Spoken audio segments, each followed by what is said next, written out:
మినప సున్నుండలు తయారు చేసే విధానం. ముందుగా 1 కప్పు మినపగుండ్లు, ఆ కప్పు కొలతతోనే బెల్లం తురుము, కాజు మనకి ఎన్ని కావాలంటే అన్ని వేసుకోవచ్చు, నెయ్యి 1 కప్పు, ఇంకా కావాలన్నా ఎక్కువగా వేసుకోవచ్చు, 8 ఇలాచి నేను పౌడర్ చేసుకున్నాను, కాజును కూడా నేను చిన్న చిన్న పీసెస్లో కట్ చేసుకున్నాను. చిన్న చిన్న పీసెస్ అయితే లడ్డు సాఫ్ట్గానే ఉంటాయి కాబట్టి మనకి ఎక్కువ లావుగా బాగుండవు. 1/2 కప్పు బియ్యం. ముందుగా స్టవ్ వెలిగించి ప్యాన్ పెట్టుకోవాలి. మీ ఆప్షనల్ అండి, ఇంట్లో ఇలాంటి ప్యాన్ ఉన్నా వాడుకోవచ్చు, లేదంటే మందంగా ఉన్న ఏదైనా బాణలైనా తీసుకోవచ్చు. నేనైతే మొత్తం మినపగుండ్లు వేయడం లేదు, ఎందుకంటే ఫ్రై సరిగ్గా ఆఫ్ వేసుకొని ఫ్రై చేసుకుంటా.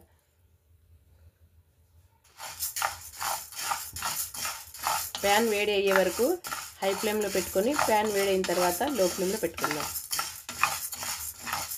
ఇలా దూరగా వేయించిన తర్వాత అందులోకి కొద్దిగా 1/2 కప్పు బియ్యం వేసుకోవాలి. బియ్యం ఎందుకంటే బైండింగ్ చేసినప్పుడు లడ్డు విరిగిపోకుండా ఉంటుంది.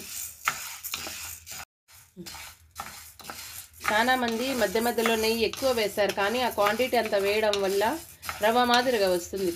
అలా కాకుండా ఉండాలంటే నేను కొద్దిగా నెయ్యి మాత్రమే వేసుకుంటాను.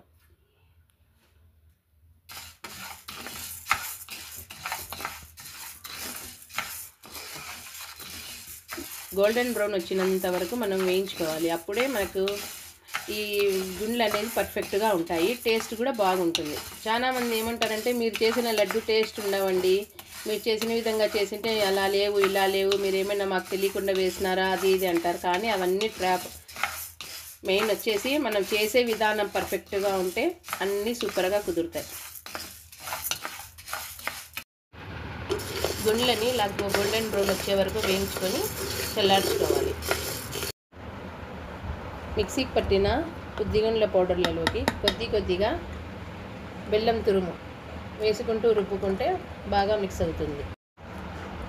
ఇలా మిక్సీకి పట్టుకున్న మినప్పప్పు, బెల్లం, ఇందులోకి కొద్దిగా యాలకుల పొడి, వేయించి పెట్టుకున్న నెయ్యి మరియు గోడము.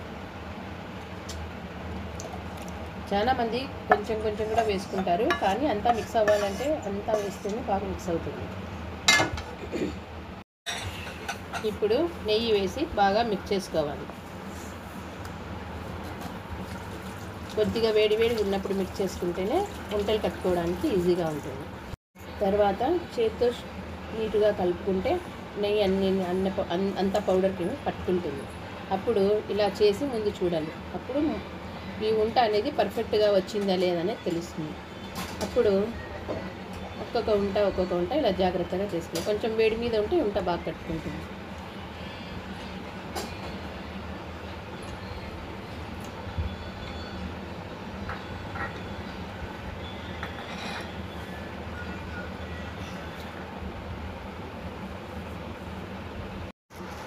పోషకాలతో నిండిన సున్నుండ లడ్డు రెడీ. ఇప్పుడు తినండి, ఆరోగ్యంగా ఉండండి.